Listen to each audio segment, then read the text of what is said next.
지방간이 무서운 이유는 지방이 간에 낀 것도 안 좋지만은 그 지방이 점점 염증을 일으켜서 간경화로 진행이 되는 것이 정말 무섭습니다.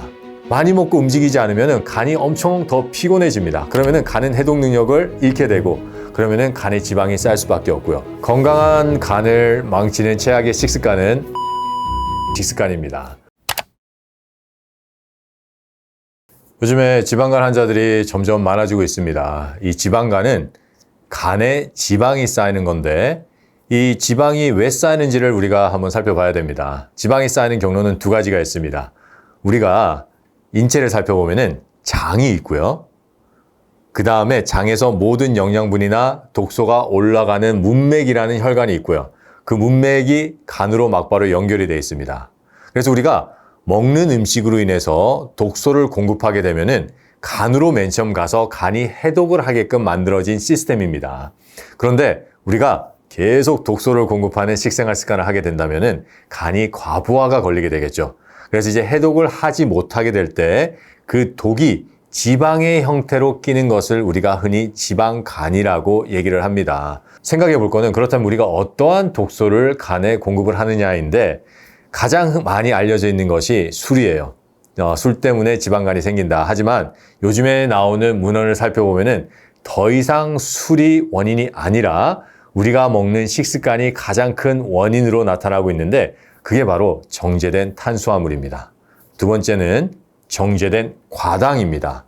그리고 세 번째는 바로 튀김입니다. 이 세 가지 음식들이 우리 간을 가장 괴롭게 하고요.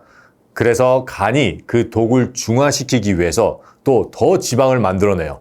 독이 지방의 형태로도 끼지만 그 독을 중화시키기 위해서 또 더 지방으로 만들어내고 이렇게 되면은 염증이 일어나기 시작을 합니다. 지방간이 무서운 이유는 지방이 간에 낀 것도 안 좋지만은 그 지방이 점점 염증을 일으켜서 간경화로 진행이 되는 것이 정말 무섭습니다.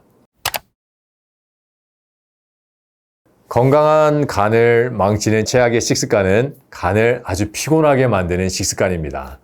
간을 피곤하게 만드는 식습관은 첫 번째 과식입니다. 이 과식의 정의는 내가 먹은 만큼 활동하지 않는 것을 과식이라고 합니다.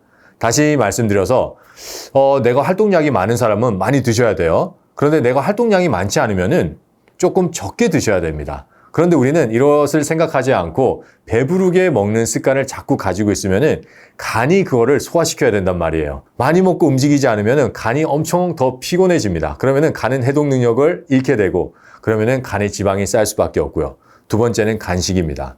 아무리 좋은 음식을 먹어도 우리가 간식을 하게 되면은 간이 쉴 시간이 없어요. 우리가 아침을 먹고 점심을 먹을 때 최소 4시간에서 5시간의 시간을 줘야지 간이 휴식을 하고 우리 소화를 할 수 있도록 도와주는데 간식을 하면은 간이 쉬지를 못해서 간이 피곤해집니다. 세 번째는 규칙적인 식사 시간을 지키지 않는 겁니다. 우리가 아침을 8시에 먹고 점심을 4시에 먹었어요. 식사 시간이 너무 짧아요. 그러면은 이거는 우리 간이 에너지가 부족하기 때문에 간의 기능이 떨어지게 됩니다. 간을 피로하게 만들어요. 그래서 아침을 8시에 먹었다면은 4, 5시간 후인 12시나 1시에 점심을 드시고 그쯤에 점심을 먹었다면은 4, 5시간 후인 5시나 6시에 저녁을 먹는 것이 가장 좋습니다.